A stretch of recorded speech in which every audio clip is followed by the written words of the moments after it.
Ну, я думаю, на победу мы сегодня наиграли. Хотя, скажем, не самый лучший матч провели. Ну, достаточно хороший соперник был, очень организованная команда.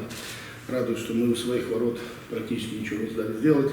В первом тайме нам не хватило впереди агрессии с выходом Яблонского, с выходом Кантари. Вообще во втором тайме перестроились и стали агрессивно играть впереди. И, в принципе, это привело к победе. Ну, плюс, конечно, индивидуальное мастерство Валерия Жуковского.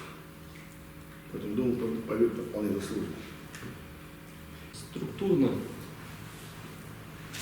как бы, это не был такой проигрышный, скажем, матч. Чтобы его выиграть, нам не хватило класса атакующих игроков, наверное, немножко свежести.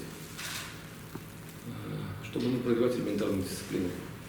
Потому что, по большому счету, при этой дисциплине, при слишком простые 2 гола, приходит игрок на замену, совершает детскую ошибку. 35 метров перед своими воротами, начинаем перебрасывать игрока соперника. Так не играют в возрасте футбола. Чуть-чуть немного. Это раз. Второй момент с малым приходит гол, когда 2 игрока не дают элементарную стенку.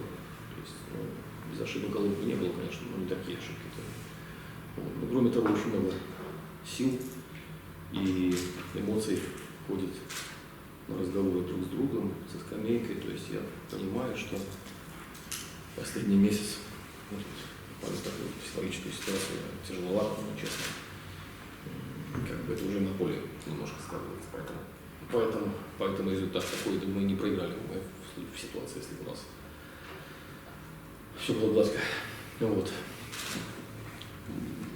Поздравляю команду соперника с победой очередной. Последний матч играет неплохо. Но еще раз хочу сказать, что мы сами сегодня проиграли. Не думаю, что нас переиграли.